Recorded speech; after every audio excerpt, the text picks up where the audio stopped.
So good afternoon, everyone. I am thrilled to welcome you to today's presentation, which is arising out of a collaboration. The presentation is arising out of a collaboration between the library and the Office of Mission Integration, which is sharing research conducted through the Mercy Critical Concern Faculty Collaborative on Race. I'm Dawn Emsalem, Director of Library Services. In terms of today's schedule, we'll first hear from 3 of our scholars, followed by questions and dialogue, and then hear from another 3 scholars, followed by another session of questions and dialogue.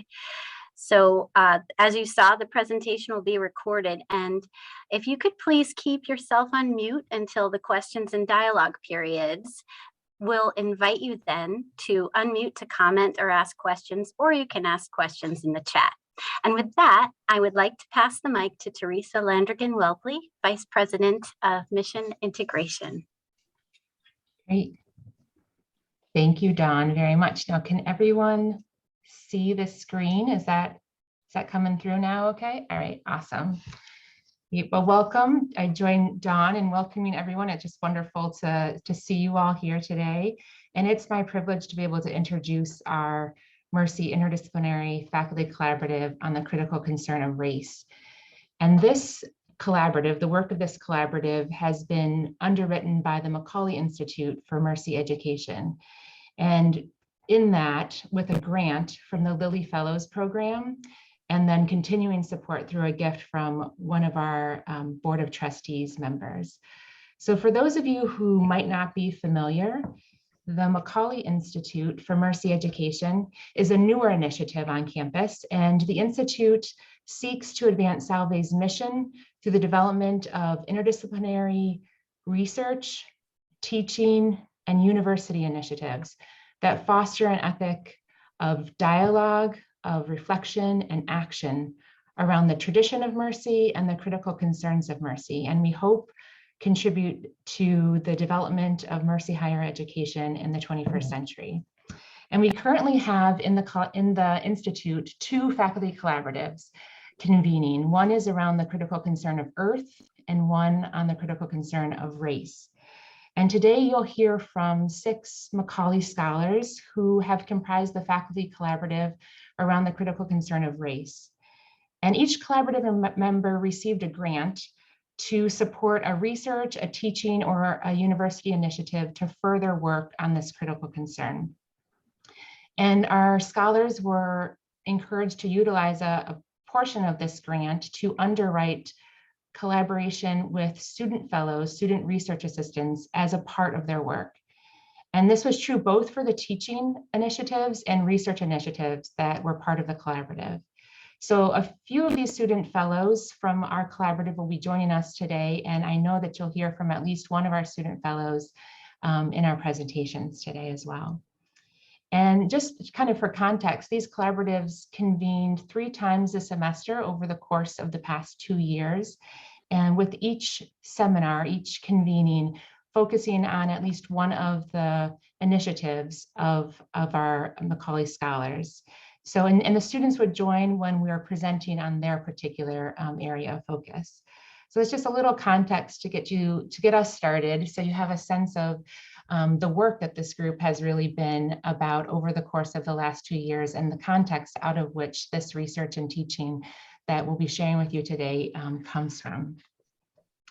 So we're excited to welcome our McAuley Scholars and our student fellows today, just to share some of the outcomes of these teaching and research initiatives, and to invite your contributions and engagement as well. So as Dawn mentioned, we'll be hearing from 3 collaborative members first, and those are the ones here on our left. Oyunike, Tracy, and Lindsay will be starting us off. And then we'll have a time for some engagement, and then we'll be hearing from 3 more of our collaborative members, Tim and Heather and Amanda. And you can see here the titling of their McAuley initiatives, their research and teaching initiatives that they've been at work on over the course of these last 2 years. So as we proceed, we know that there's a lot here that we have to share, and just for us to be able to focus our time today and be able to invite your engagement. Each McAuley Scholar will be centering their presentation around this question: how do we engage with the critical concern of race, the notions of race within our work. And we'll be looking at 3 questions within this. So first, what are the leading questions on race that ground your research or teaching initiative? Where did these questions take you? What were the outcomes and how did the collaborative contribute? And then where you're going next.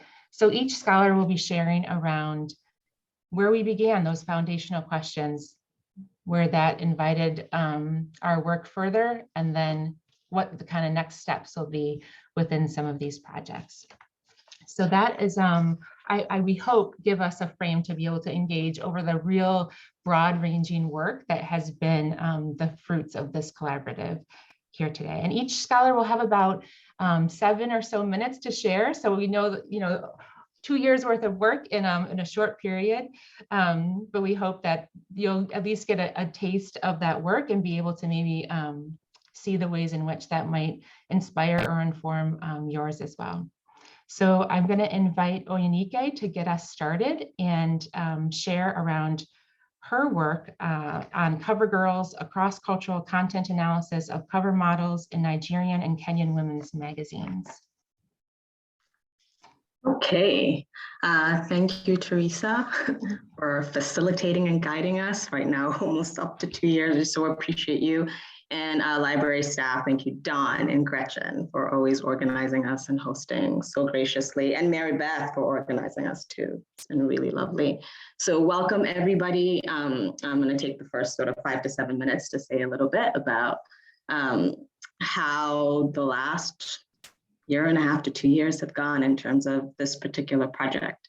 So in terms of sort of the leading framing questions, I think for me, first, it was really some concern about having only 1 year to sort of tackle this very ambitious coding project of cover models on Nigerian magazines. And also, it was really important to me to have students very active on the process, understanding that many of them would be coming in as undergraduates really new to research and needing quite a bit of methodological training. And at the same time, really wanting to do some of the zoning out that's important when, we're focused on, disparities research, and also working with students to really, through the process, interrogate their own racial identities and other salient identities as they relate to research. So for me, it was really thinking about, can I really do that, especially the training of students, and especially around the work that we were doing meaningfully. And I feel really confident, especially given the 5 that I have, that the resounding conclusion is that that was a yes, and there was real evidence that they were growing in the ways that I hoped that they would in terms of what they understand methodologically. They were really so impressive in how much they absorbed and what they could do at the end, but also in terms of them really being able to think about these identities and about what it means to be doing the research that we're doing. And I'm going to shout them out. All of them are crazy busy and couldn't be here, but the same 5 that started at the beginning are the same 5 that I have. So in terms of their adherence to this project, it has been impressive, and they are so inspiring to me. And they're Elizabeth Narvaez, Kellerunda, Madison Harris, Mary Melo Severino, who's in Spain right now on study abroad, and Shanice Gellin. And all of them have just had so much stick-to-itiveness.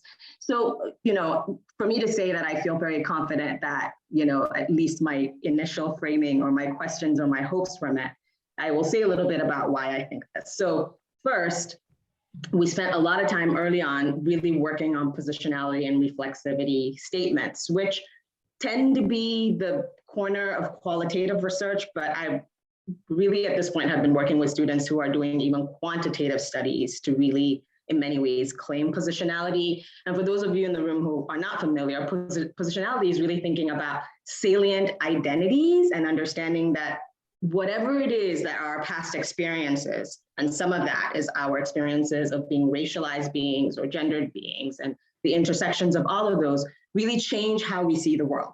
That all 5 of us can be in the room and all sharing a gendered identity, but very different racialized identities and past experiences, and all seeing this one picture in very different ways. So that's one bit of it.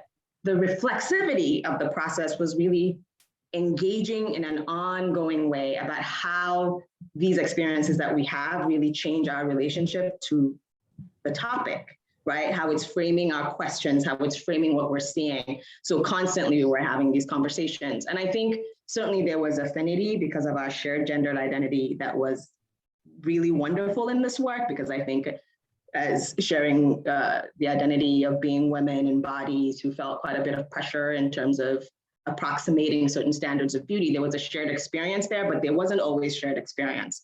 And I think in this group, there was really a lot of power in how we were able to sort of engage in these conversations.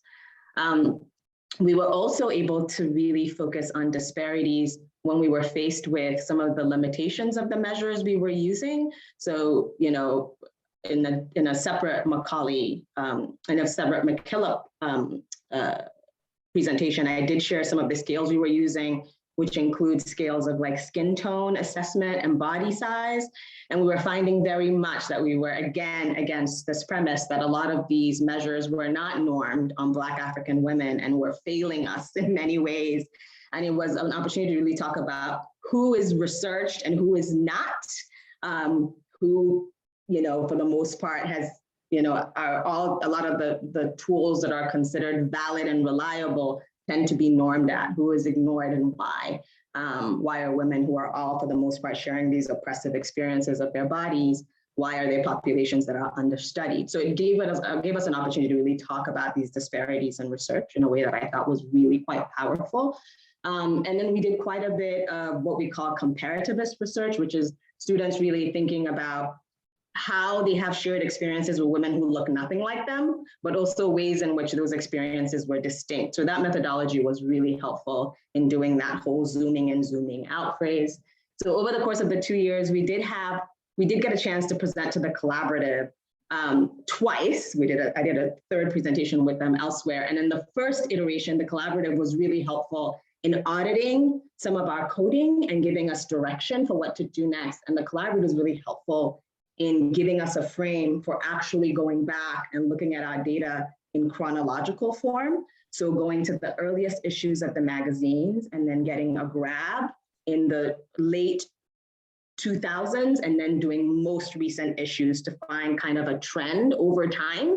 And that was really a very powerful contribution from the collaborative that we used. And we're really excited because there's something really important to be seen here about the progression of these covers. So we've since coded 40 issues, 60 cover personalities, and we're now doing preliminary analysis, which we presented to the collaborative a few weeks ago.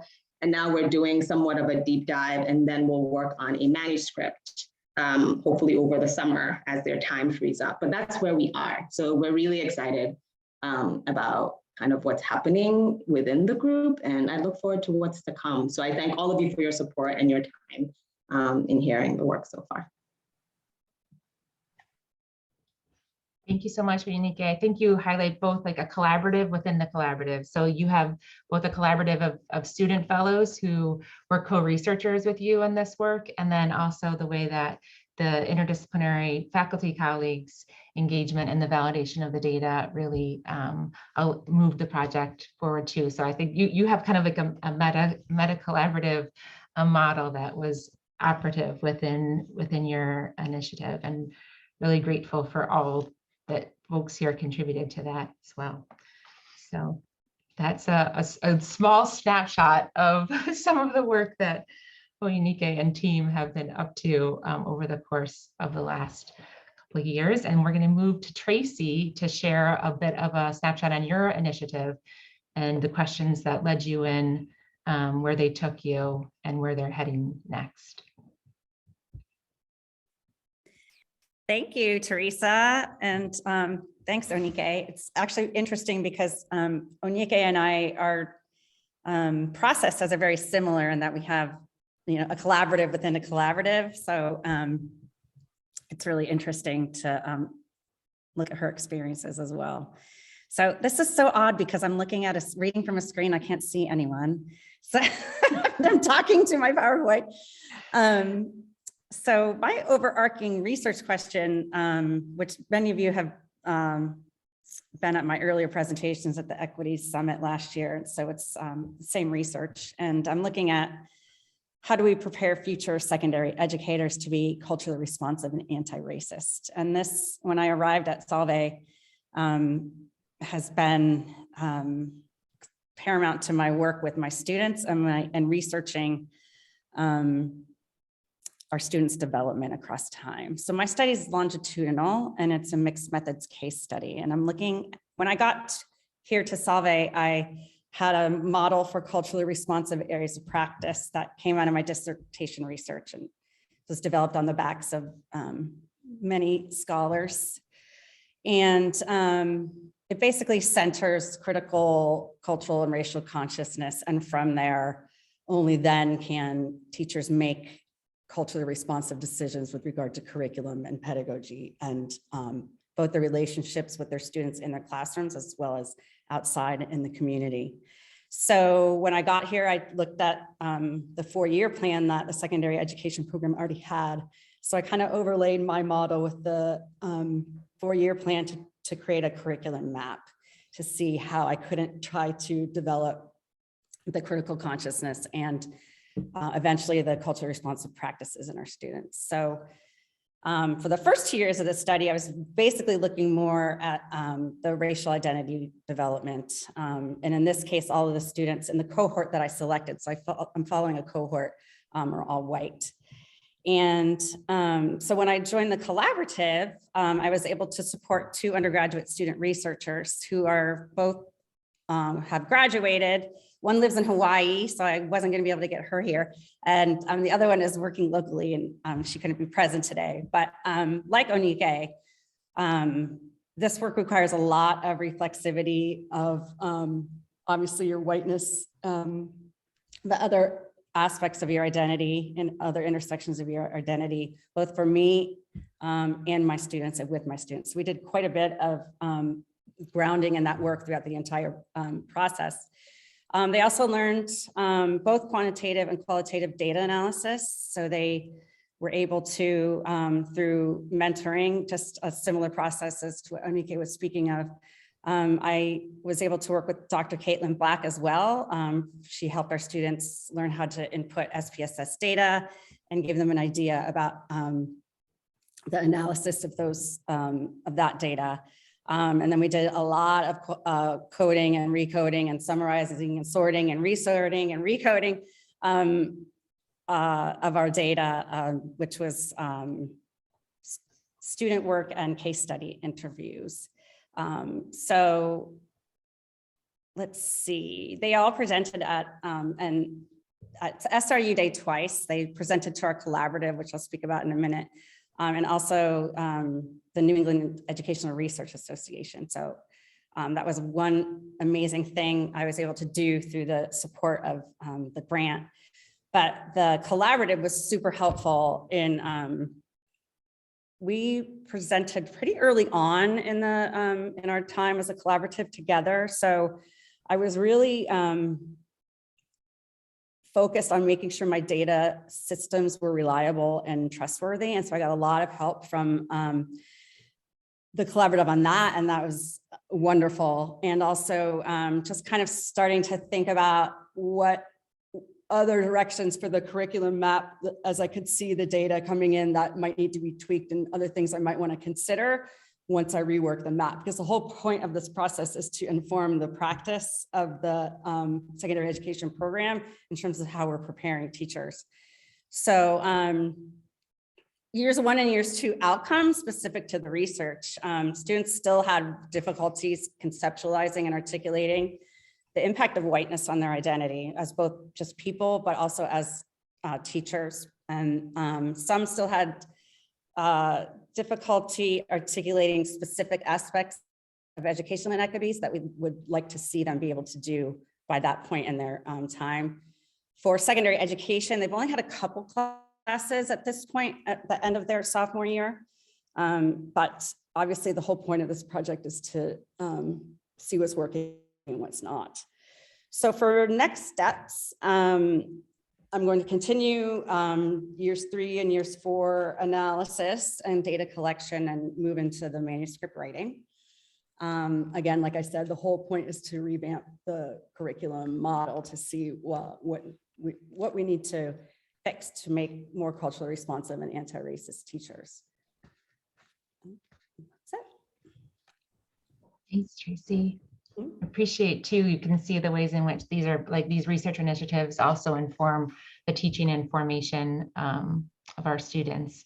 There's the teacher scholar model, I think is at full force here, along with our students being co-educators and co-researchers and that. So thank you. I think your work, especially Tracy, highlights that. And Lindsay, we're gonna turn it to you for a little synopsis of your quite significant project as well. Thanks, Teresa. So I should warn everyone before I get started that I currently have COVID and my voice is really scratchy and I'm coughing a lot, but I'm pushing through and I have my tea, so hopefully it won't impact this too much. I was already working on a textbook when Teresa invited me to be a part of the collaborative. The textbook was actually just published last month, Rooted Jazz Dance, Africanist Aesthetics and Equity in the 21st Century, which you can see in the photo there. It is co-edited with Carlos Jones, who is a professor and dean at Buff State College, and Wendy Oliver from Providence College. So I had been working on editing this text, and my work in jazz is really about interrupting the master narrative that kind of shifted jazz from its roots in Black American community and positioned a group of white men as the founders of jazz dance, which was a narrative that was really perpetuated throughout my own history and training. And it took me many years of my life to realize that I was kind of participating completely unaware of this appropriation and commodification of a Black American art form. And so for me now at this point in my career, I feel like I have a tremendous responsibility as a white person to make sure that I am honoring and amplifying the voices in the community that was kept out of the narrative. This is my second textbook on jazz dance, and the books have really been geared to move the conversation forward in that sense. I brought the first question into the collaborative, which was, how and why did jazz dance fracture from its African-American roots, including the primacy of its Africanist aesthetics and African-American cultural values? And if you look at the photos on the right, you'll see that on the top, there's a photo of Leon James and Willa Mae Ricker. They are members of Whitey's Lindy Hoppers, excuse me, who were social dance stars from the Savoy Ballroom in Harlem in the jazz era. And in that you can see, and this is just one glimpse for a quick comparison for some context, but you can see in that photo, there's spontaneity, a sense of groundedness, flat-footedness, there's personal style and improvisation, and all of the elements that are really consistent to jazz music as well. And then we have this photo underneath it of kind of the way that most people see jazz dance today, which is on a concert dance stage, the dancers are really in unison, and there's a sense of uniformity around them. They're kind of stripped of personal style, stripped of individuality and emotion. So I brought this work into the collaborative, and they helped me work through a little bit of a comparative analysis of the aesthetics. But I also had a rough draft of a chapter at that point, a very, very first rough draft of a chapter, which is now in the book titled Whiteness in the Fractured Jazz Dance Continuum. And with that chapter, I ended up splitting it in half because of the feedback I got from the collaborative. I parsed out the parts about aesthetics and then jazz history into two separate chapters. And a huge part of the work with the collaborative moved my work to the next question, which was what parts of jazz dance history have been concealed, altered, and/or oppressed to elevate white American people and Euro-American aesthetic ideologies over the African-American people and culture that gave birth to jazz. So the chapter I ended up writing addressed that question there, and really seeks to interrupt that master narrative. I think one of the most important things that came of the collaborative was you heard Oyinike talk about positionality as kind of central to her research process. I was very much approaching my work at the beginning from the perspective of a historian and removing myself from the content and putting an objective lens on it. And my positionality was kind of at a endnote at the end of the chapter. I knew it was important, but I didn't think to make it central to the way I was writing about the content. And conversations with the collaborative really made me realize that that is absolutely central to the way I, as a white person, should be engaging with a Black American art form. And it actually became a major shift for the whole entire textbook. We realized that for all of the authors in the book, it was really important that they spoke from their own personal lens, that there was this sense of interrogation of their cultural and racial identities in order to unpack all of these biases that we have in ourselves and the way that we view and value our cultural art forms. So within that, I also felt like some things crystallized for me, which was in my role, how I have to always work within an anti-racist lens. That's the only way that I can responsibly approach the work and move it forward. Some of you are familiar with the way that I have given shape to the curriculum within the Salve Dance program. The curriculum for the dance major was approved in spring of 2020. So the curriculum is just now in the process of really rolling out, but jazz is a through line through the curriculum. My students are predominantly white, so a lot of our coursework does handle this content and also challenges students to engage with their own racial, cultural identities, and they have a lot of questions. So I think that a big part of moving forward for me is just trying to move this research that I'm doing in one part of my life, really making it central to the curriculum, and I'm seeing the impacts on the students. I actually just wanted to share a brief response so you can see this is, I guess, an outcome and a what's next of how it's impacting our students right now. This is from a course I'm teaching this semester called Roots of Jazz Dance, and they are the first course to be using my new textbook. They haven't yet gotten to the chapter that was part of the collaborative, but this is a reflection on the beginning, and she noted some of her Salve dance experience. This is a freshman. She wrote, "Before I began studying jazz at Salve, I was aware that this program focuses on social justice, which was one of my main reasons for coming to Salve. But I had never realized that the way the program looks at and learns about jazz dance is a true fight against racism. As stated in the text, the dance community needs to uncover, acknowledge, and begin to make reparations to the African-American art community, including the many artists who are the unsung innovators and pioneers of jazz dance. I had never realized how a dance, jazz specifically, could have the power to push back against injustice and racism for the African-American community. For many years, I've been searching to find a profession that makes me happy, helps people in need, and has the potential to change the world. Last year, if someone had told me that jazz dance could do all of those things, I would not have believed them.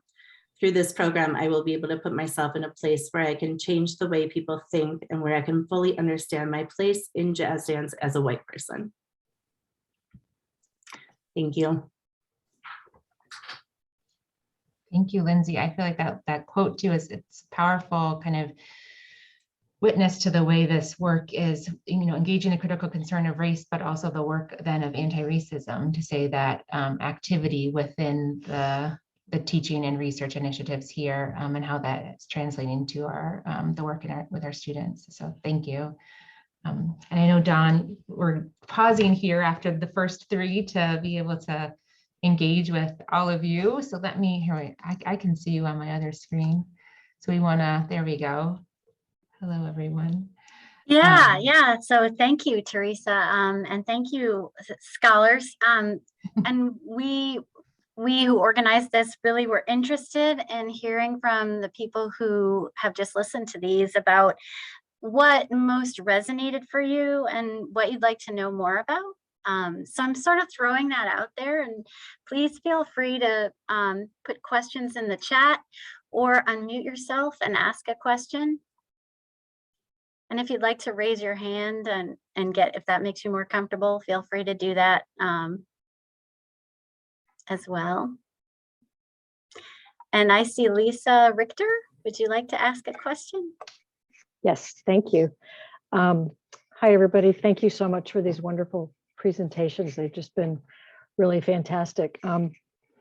Lindsay, I was really struck by yours, just a former theater major many, many years ago, and certainly dance was part of what I did, studied in college. And so this whole idea of, I mean, all of your presentations moved me, but this last one just kind of resonated with thinking about how this is will ripple through the curriculum. And the quote that you presented from your student was so powerful. I was thinking about how will this be marketed in terms of the way that the jazz program is marketed? Is that already starting? And what kind of conversations, if it has started, what kind of conversations are you having with families about this? The marketing is something I'm really careful about because I am a white person and the only full-time faculty member. So it's messy for me right now, just sorting through what that means to market the program as a jazz-focused program. And also, I mean, we do, programmatic speaking, pretty much all of the guest artists I bring into the program are Black American jazz artists, because I feel like the students need to have that representation in the program, but it's still, you know, just me at the forefront of it. So I have really big questions for myself and how to move the program forward and do it responsibly. It's something I'm dealing with every day, and it's a really big and messy conversation. But and for the families, I'm very upfront about what the goals of the program are, and I know that it might turn some people away, but I also don't want students to come into the program thinking that they're going to be, I've dealt with a lot of pushback about it being too political, and I am okay with that because I think that people have historically sat out of conversations about race by saying that it's too political. So I'm navigating all of that right now. Yeah. Thank you. And we have a question from Kelly Armstrong, who says, terrific presentations and collaborations with students. Thank you so much. Has this project affected how you approach your role as faculty members and the ways in which you teach?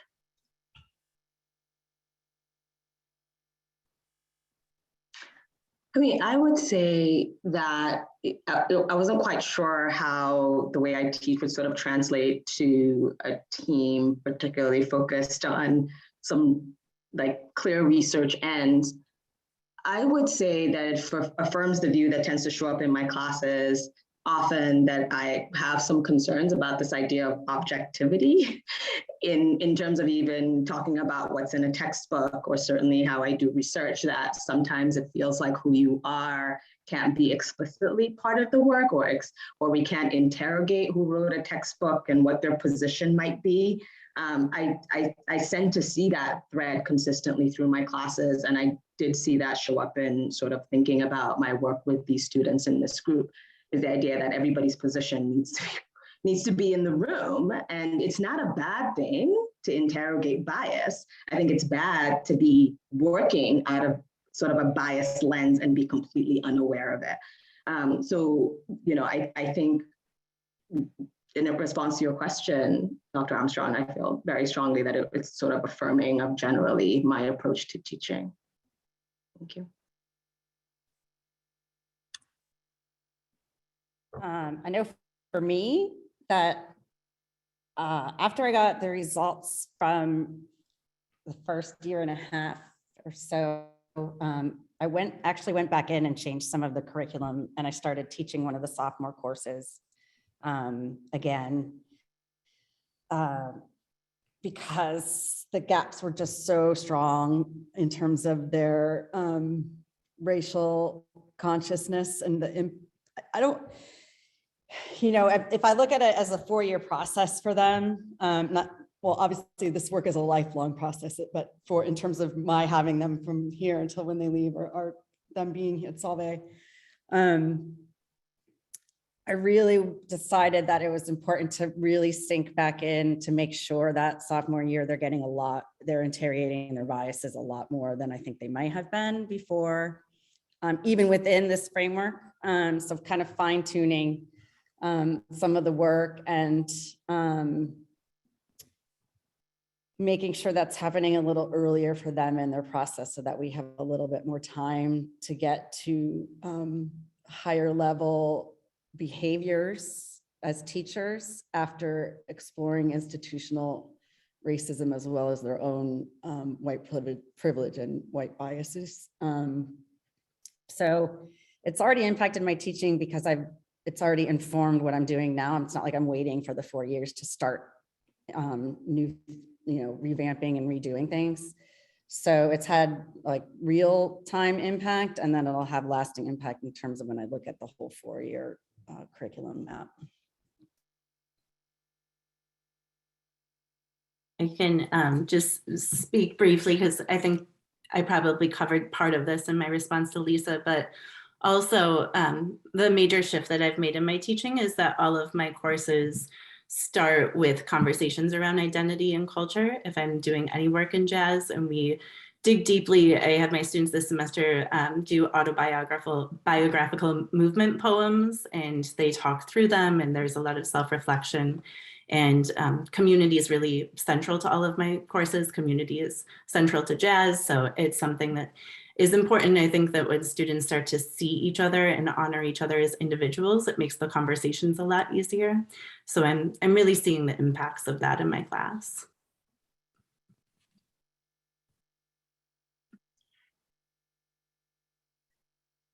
Well, thank you all. And we have, we maybe could move on to our next 3 scholars. Does that sound okay, Teresa? We move along.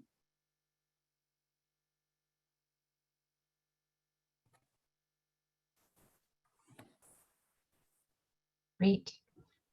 Thank you. And I think the first 3 McAuley Scholars that have shared, you can see even from your question, Kelly, the application of these research initiatives into teaching. And in this, I think also some of these are more maybe focused in teaching initiatives that also have led to some research. So the arrow maybe is flowing another direction. So Tim, you can, if you would kick us off with your project on revising and revitalizing 2 courses. The Religion and Race in America was in year 1 of the collaborative, and American Civil Rights Movement. Thanks. Thank you. Thank you, Teresa. Tim has a student fellow here with us as well. Yes. Let's see, I'm looking in the screen for Alicia Lopez. There she is, who is a junior history and major in global studies minor. Yes? Okay. So welcome to both Tim and Alicia. We have a student fellow and our McAuley Scholar for this next presentation. Thank you, Teresa, and I'm very happy to be joined by Alicia Lopez, my student collaborator. So as Teresa said, I came to this process working with the collaborative on race from a point of view of curriculum development and curriculum revision. But as I think Teresa said earlier, as teacher scholars, the lines between teaching and scholarship are blurred, which I think is a positive thing. So in my own research, I look at issues of at the intersectionality of religion and race in American cities in 20th century. And these courses both speak to that as well. So in year 1, last academic year, the project was to work on creating a brand new course that I'd never taught called Religion and Race in America, and worked on that. and developing that. And that course was, I taught that course for the first time in the spring of 2021, so a year ago. And this year, are working with the help of Alicia together, we're working on a course that I've taught several times, both here at Salve and at other universities. One state university in Texas, Stephen F. Austin State University, as well as a university in Chicago, on the American Civil Rights Movement. And, you know, part of thinking about the questions we're asking, Alicia and I kind of thought of them as kind of challenges for this type of work. So I'm going to let Alicia address that a little bit. Okay, so our main challenge here is to address what readings, classroom exercises, and assignments are the most effective in understanding intersections of religion and race throughout US history, as well as the civil rights movement. And so part of doing that is working both, I know Teresa mentioned collaboration within collaboration. So last year I was lucky enough to work with Sarah Christiana, who from the class of 2021, she's American history major. She's currently at New York University, NYU, working on a master's in American history. And that was working on creation of this new course, Religion and Race in America. And it's such a privilege and a treat, really, and it's so helpful, as those of you who teach might suspect, to have like real-time feedback from students as you're developing a course, you know, or revising a course, because usually you're always anticipating, well, based on the last time I taught students or what I know about students, what would they say? And so having the time, I'm very thankful for the grants for the students to be able to get paid for their work, to be able to give me feedback and say, oh, that really is going to work well, or I don't think that works so well, or, you know, I know that has happened in classes before, but, you know, why don't you try this? And so that was really great. One example with Sarah was when we launched the Religion and Race in America course, and she did not take it as a student. She wasn't really a teaching assistant, but she did attend courses and give me feedback. We met a few days after January 6th, 2021. And of course, we were talking about what had happened at the Capitol. And I was ready to start. We're going to start with Roger Williams as a good historian in chronological order. And she said, you know, Dr. Neary, we have to talk about what happened at the Capitol, which had a lot of implications having to do with religion and race. And so that was really helpful.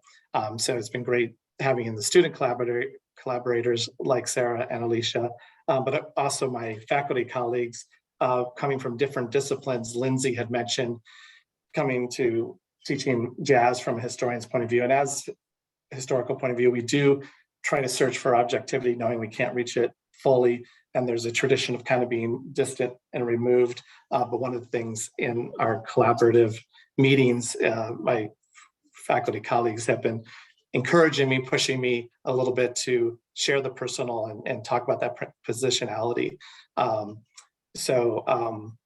Alicia, if you want to say a little bit about yourself, but also what we are starting to find in our outcomes.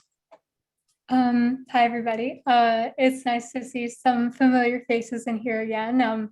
But for those of you who might not know me, my name is Alicia Lopez. I'm a junior here at Salve. I'm from Long Island, New York, and I'm a history major with an American concentration and a global studies minor. So some of the work that we've been starting to do, we started, I think, back in November.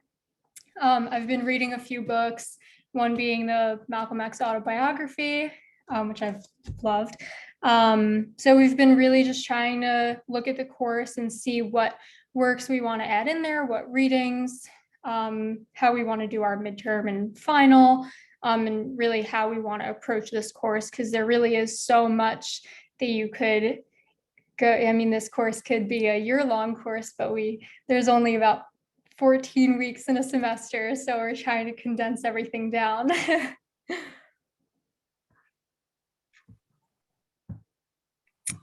And did you want to talk a little bit about biography? Oh yeah, of course. Sorry. So some of our outcomes here, So biographies are effective. Like I said, one of the books that Dr. Neary had me reading was the Malcolm X autobiography. We found that having students read biographies and autobiographies is really effective in captivating the students. Even if they're not history students, having someone read about a single person's life and really focus in on that helps keep them engaged and interested.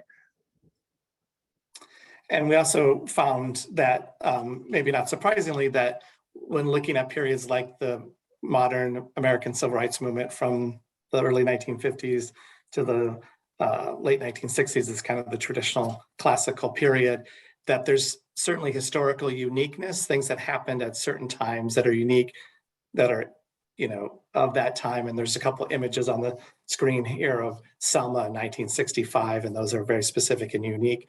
But also we see continuity. We find that some of the same issues keep arising over and over again, some of the same challenges. And so that is really interesting as well. And then also the connection to the present is a hook that provides meaning.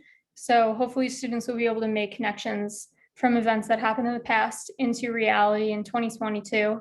In reality, 50 to 60 years ago isn't a long time, but for 18 to 23-year-olds, it seems like ancient history, especially if you're not a history student. So hopefully they'll be able to make those connections from history to present day. And one example, the Organization of American Historians, one of the professional groups, is having its conference in Boston coming up in April, and Alicia and I are hoping to go. They have a session on teaching the civil rights movement in the age of Black Lives Matter, and that's kind of what we're thinking about, is making those connections to the present. Racial progress as well as persistent racism. I mean, I think we all know that that's part of the story. I am cognizant of, when we talk about racism and oppression and white supremacy and so forth, it can be a lot about the negative parts of history, but also I personally find the civil rights movement to be a inspiring time period and there was racial progress. So wanting to give both of those balance. And lastly, we want students to be able to find their voice in this. We were considering and discussing how we want to execute this. We were considering a research paper and presentation where students can choose from a list of individuals, and hopefully that'll allow them the freedom to pick someone that they identify with the most. And we're trying to sort of develop this more throughout the semester with our work. Oh yeah, I was saying to Alicia, that's a great time, by the end of the semester, if students are presenting and they're teaching me and they're teaching their fellow students, I feel like that's success. So what's next? We will continue to work on revision of this course, which is going to be on the books in spring 2023. So if there's any students or anyone else out there that is interested in taking it, we'd love to see you then. Thank you. Thank you both, Tim and Alicia. And I think you have a sense, even for as you present together, everyone here had a little sense of the collaborative, the work in the collaborative kind of in real time. So, and just the fruitfulness of this partnership with students and faculty in research and in teaching, which, for some of us might be kind of a new way to think about that as well. Sometimes we think about the research assistants, but with the curricular development, with the student full participation and engagement. I know with Sarah too, like reading text together, kind of saying, okay, what would work for this course, and just being able to have that from the ground up is another whole dimension for our education. So thank you for bringing that forward today in our presentation as well. And we're going to move now to Heather Pizzanello in social work, who also was spearheading a teaching initiative that then also is directed towards further research. So Heather. Thank you, Teresa. So I'm Heather Pizzanello. I'm in the social work department, assistant professor. And when I first came to Salve, I had written and published about thinking about white privilege and the cross-cultural therapeutic encounter and how that impacted therapeutic work.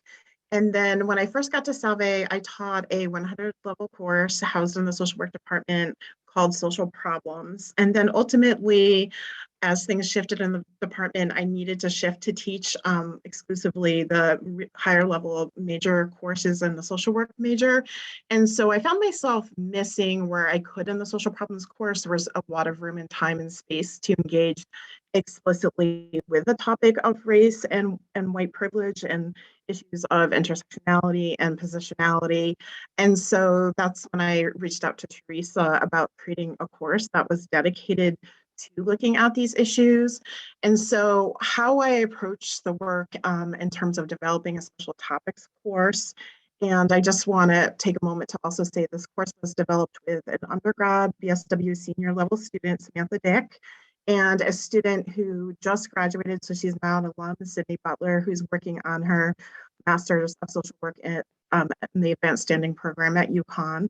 So how we approached developing this course that was really exclusively dedicated to looking at issues of race and oppression, white privilege and marginalization was why is it important to have a course dedicated to these issues and to raise students' consciousness around these issues at a predominantly white institution where most of the students are white at the undergraduate level. As a professor in the social work department, working with social work students and also students coming from fields of psychology and ABJ, what is it important for them to know? And then pedagogically, what are the best and most indelible ways to engage them in this work, in this coursework, and thinking about this. So this, in terms of outcomes and process, this informed how we worked, the three of us, to really create a roadmap for the course, the special topics course. That's titled Examining the Intersecting Points of Reality at the Cultural Margins. So the collaborative has been really instrumental in the process. So when we presented to the collaborative, one of the things we were aware of, and other people have spoken to, is this idea of positionality and intersectionality, and just being aware of the fact that we are three white women developing this course on issues of race, and my course in particular is focusing on the Black experience and issues of oppression. And so making sure that we're conscious of having speakers come in, and being very kind of aware of and just open with students that we cannot, speak about the Black experience, and having, I think what Tim spoke to in one of our collaborative meetings, humility around that, and saying, I'm not sure what this experience is like, and I can't pretend that I do. And it's really important that you hear people's voices from the BIPOC population. So I need to bring in speakers at certain times to speak to this. And so the collaborative was really important in all aspects of the work, but really, and I'm kind of intimating this already, but in how I use myself as an instructor, and coming in from a position of humility, but also making myself a little bit vulnerable in terms of just putting out there who I am in the larger social context, the privilege that I own, and in an appropriate boundaried way, but also talking about, I have a lot of visible privilege as a female identifying white person, but here's maybe where I don't have some privilege in ways that aren't visible, because I'm going to be asking them to look at their own intersectionality. And it's going to be important, and it is important, I found, for me to model for students and to do, to some extent, what I'm asking them to do, to be fair, and to really model that as a parallel process. And so the collaborative has been really important in the development of the course in terms of content, but really pushing me as an instructor to think about how I approach this work and what I bring to the classroom in terms of how I use myself in issues of humility and vulnerability. And I would say it's also influenced what I have brought to my other social work classes that I've been teaching for a while now, because I had maybe some assumptions about some things that students were exposed to, or that I thought I was exposing students to my other courses. But then it made me realize, yes, I'm talking about issues of privilege and intersectionality and social location and the other courses that I teach, but I'm not explicitly talking about white privilege. I'm talking about white privilege as a white woman, and what does that mean? And so it not only impacted the development of this course and what I bring to this course, but then I made space to bring in things to the other social work classes that I teach, because I was hearing, hey, this is really important.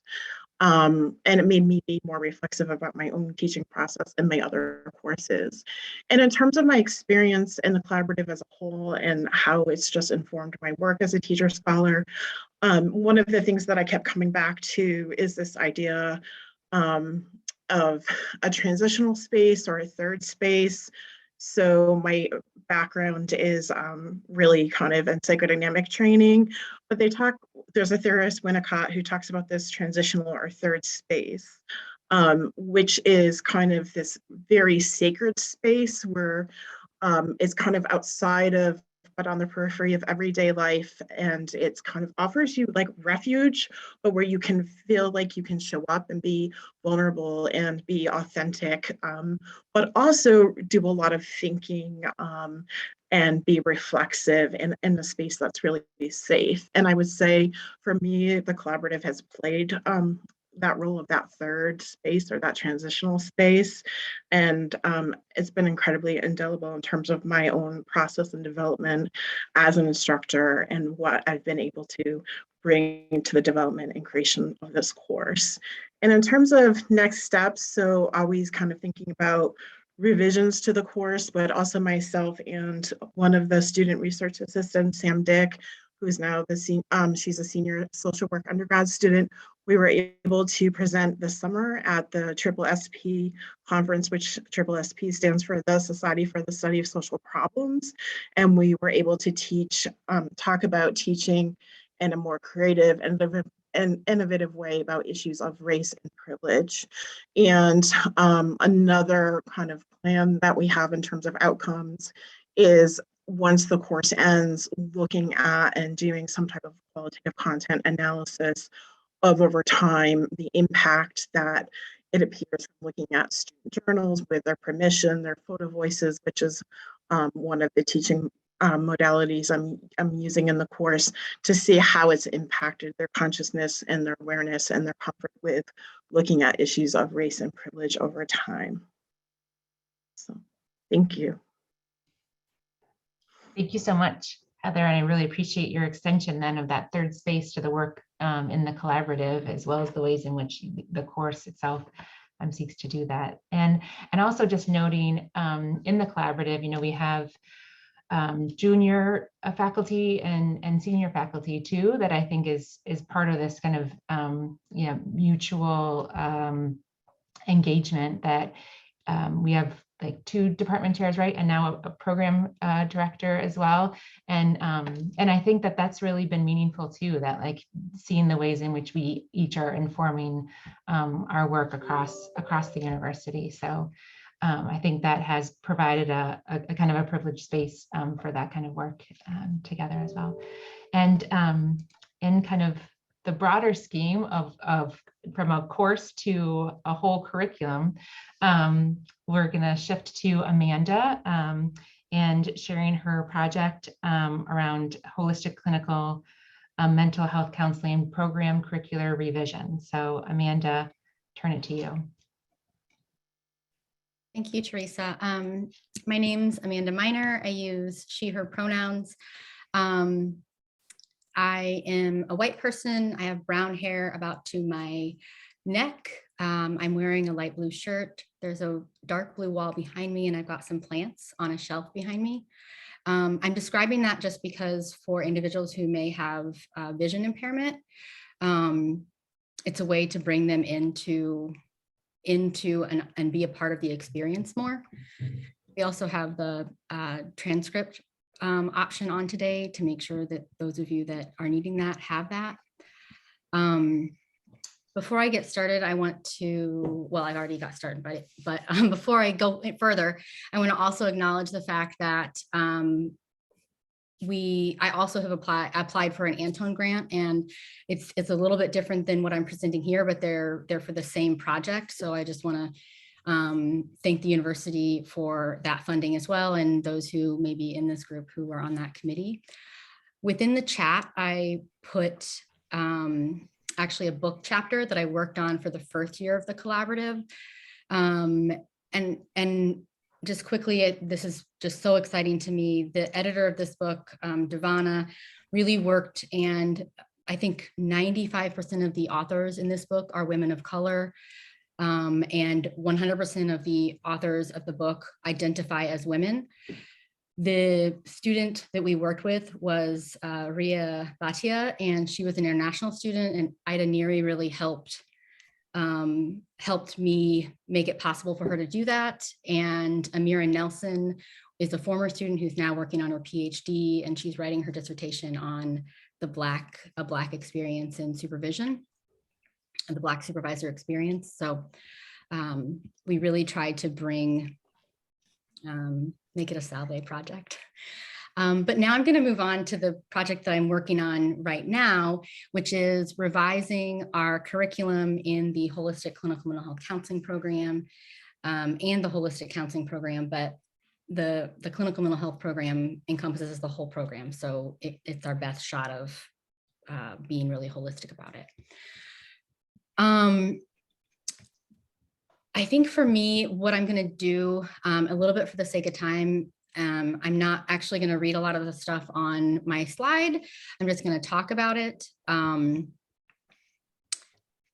For this project, I have a new team of collaborators, of co-researchers, and I thought it was important because we are looking at the correct curriculum that I have an additional full-time faculty, an adjunct who actually was in the dance program. Lindsay had introduced her to me when she was an adjunct for Lindsay, and she worked on a project with Laura O'Toole and I when we did the Davis Grant for Civic Engagement.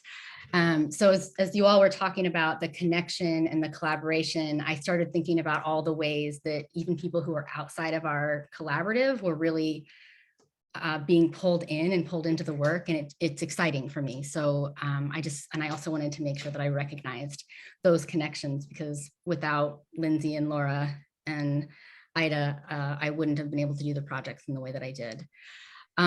So we thought it was important that we had a broad group of collaborators, because we recognize that, especially related to race, Dr. Muirhead, Katie, we're both white. And while we might be intersectional in other ways, there's no way for us to integrate a justice-focused perspective into a curriculum revision as two white women. So that was important for us. One of our students is biracial. At the graduate level, we primarily get students who identify as white or who are white passing. But what I want to focus on is the idea of the touchpoint framework that I have mentioned at the bottom of the ongoing objectives. We are very far from outcomes. So while we've made some decisions, I kind of caveated that. The touchpoint framework is something that we have come up with in our program, and it really takes us through the very beginning of recruitment to the very end of graduation, and then those different elements, so that we can be thinking about every element of our program, at least as far as our minds are thinking of it now, and taking a really socially just, equitable, and anti-racist standpoint. We've really focused on the class part, so with the money from the grants. But we've also worked on recruitment. I've worked with Amanda Doctor to talk to her. We've made videos, and in those videos, we're talking about the work that we're doing around justice, and specifically identifying ourselves as an anti-racist program. We've revised what we use for students who apply for our program, the questions we ask. We discuss this perspective in our orientation. With the syllabus, we have included now in every class, the professors have written an individual element, an individual statement of how social justice, and specifically anti-racism, or the work around being an anti-racist counselor, relates to what they're learning in the class so that students have a way to connect the idea of justice and mercy and anti-racism to what the content they're getting in that class. We also have organized our assignments in a way that follows the multicultural and social justice competencies, which are competencies within the mental health field. So that there's an awareness section, there's a knowledge section, there's a skills section, and then there's also an action section, which I think is really important. And so the way we've organized our assignments to really be thinking from this lens is through those 4 elements. So each assignment fits into one of those elements so that students, again, we're reinforcing how they can see this from a social justice perspective.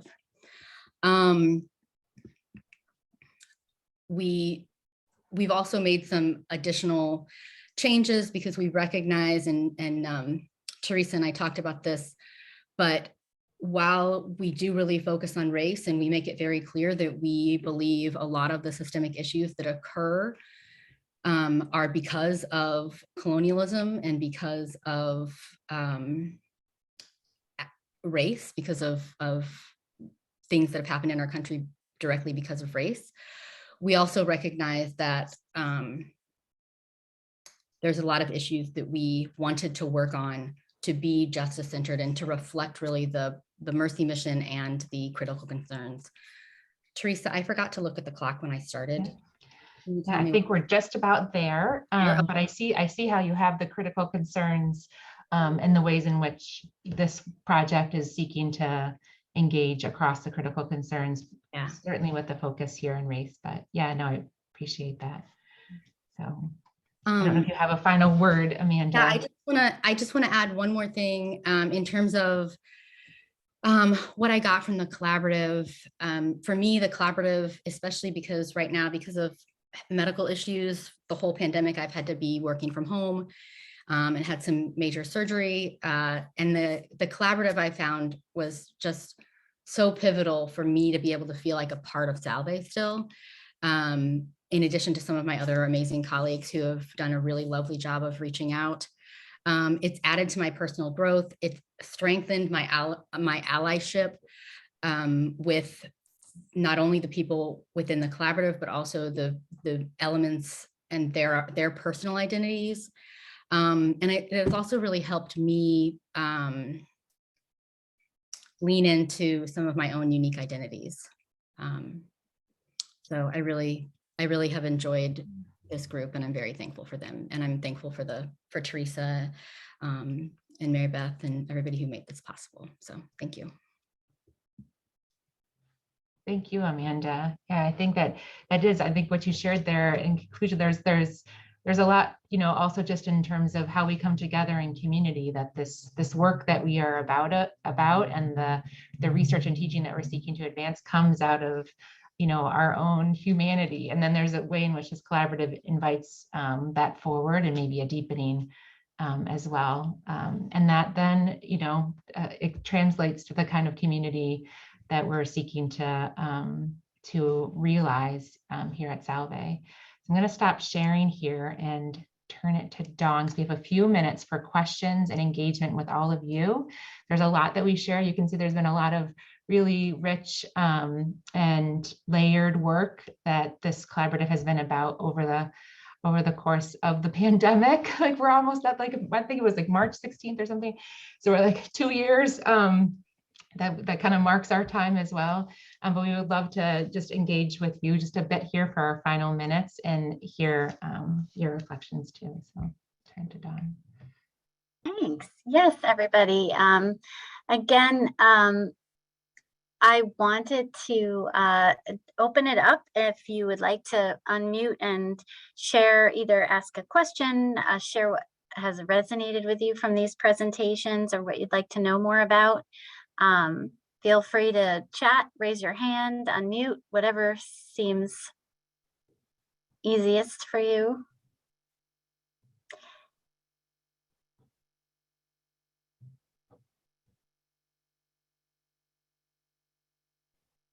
And I could start it off with a question for the collaborative as well. I was very interested in the fact that it seems like the collaborative performed a sort of almost like a peer review for your respective projects. And I wondered if anyone wanted to speak about how looking at race together through the lens of different disciplines, your colleagues' disciplines, might have affected your work and how you saw each of your projects.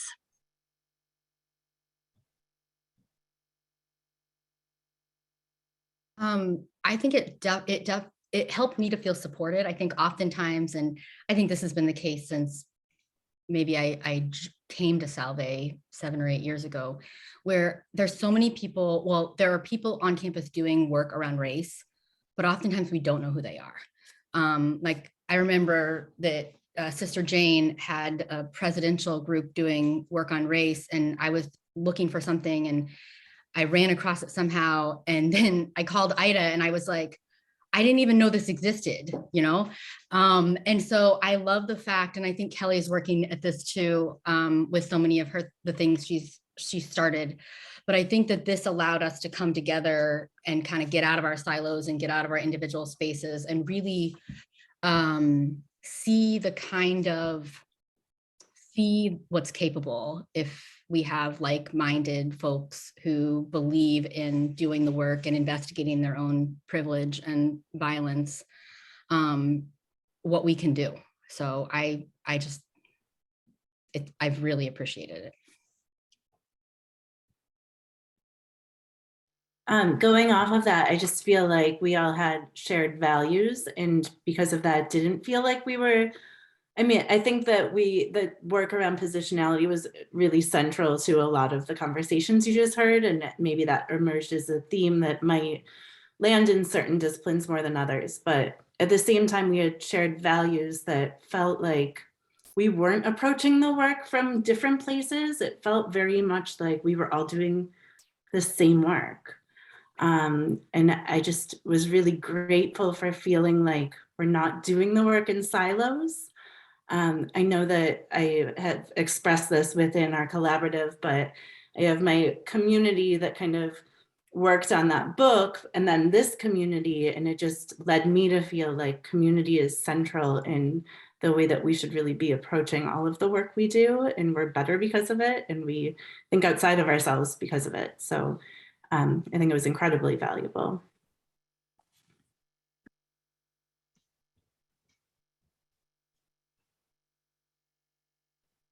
And I have a question from Holly Moore, who says in the chat, so many spoke about positionality and reflexivity. In the collaborative, were there any key readings or artifacts that you all turned to learn more about positionality?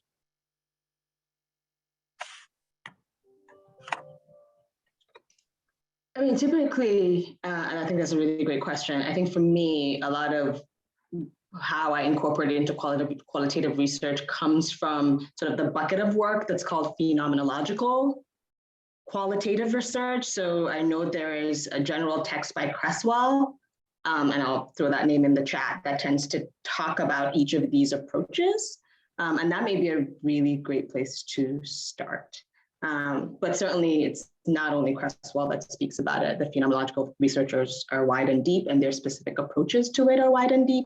I think for me, the way we sort of think about it is if we're looking at skin tone, we have to think about our positionality related to that. If we're talking about body size, we have to think about our positionality related to that. If we're looking at race, we have to think about our positionality into that. That positionality really shifts based on the topic, and that we're reflecting on the central points that we're focusing on as they relate to us.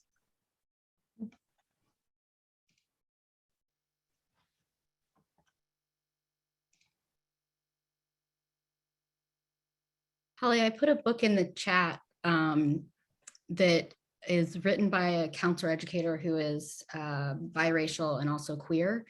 And I use this book in my classes, in my cross-cultural class specifically. This isn't exactly what you were asking about, but I think Annalise does a great job at creating a book that's written both for people who identify as white and people who identify as color, or as as people of color. And it's something that my students went through, I went through. I would recommend it. And I know I work with graduate students, but it was so good for my students. So. Thank you. I know we're just at the end of our time, but I'm grateful for all that was shared today, just so that you can kind of have a sense of this, and also these questions, seeing the ways in which the work of this collaborative can extend into the research, teaching, leadership that everyone who's here in the room today can affect at Salve. We talk about the critical concerns. The Sisters of Mercy articulated these critical concerns in 2005, reaffirmed them in 2011, and then at 2017 at each of their chapter meetings. They say this is really central to all our sponsored works, our social ministries, but our educational institutions.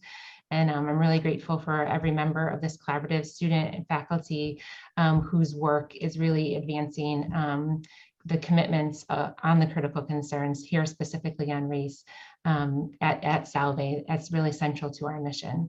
So thank you all for joining us, and also for the extraordinary work that is represented here today. And we wanted to share like a couple announcements to invite you into some further opportunities. And the next one is with the Earth Collaborative. So this collaborative is these 6 faculty and student collaborators, and there's a parallel group around the critical concern of Earth that has been convening, and will be gathering during Earth Week on April 21st, again co-sponsored with the McAuley Library. So just great thanks to Dawn and Gretchen for hosting this today. It was part of the faculty lecture series. So if you can return, I think that one's going to be in person in the library. And so that is April 21st. And here's a little promo of that, so you can see who's all involved, so you can return and enter in a little bit to the conversations and work that's been happening there. Also, this collaborative is also sponsoring a public lecture on April 5th with Shannon D. Williams on confronting a silent past, Black Catholic nuns in U.S. history. And we hope that you'll be able to join us for that public event. And also we saw Kelly here today, but also the Institute sponsoring our last What Matters to Me and Why, so we can hear a bit from her. And from the McAuley Library, here's some events coming up just, this coming Tuesday, International Women's Day, for the screening of Girl Rising, and also for the Inclusive Reading Club on invisible disabilities. And I think, yep, there we go. And one more, I saw a message from Sammy to note that April 8th is going to be the second Mercy Summit on Equity and Inclusion. So we wanted to mention that as well. So today, engaging with this work and in these conversations, but many more opportunities for us to continue this as a university community. So I thank you all so very much. Thank you, Dawn. I don't know if, Dawn, you want to have a final word, or Gretchen, but we're really grateful for this time together today, and look forward to all the what's next that were shared in each of the presentations here with all of you. Thank you all. Thank you. Thanks, everyone. Thank you.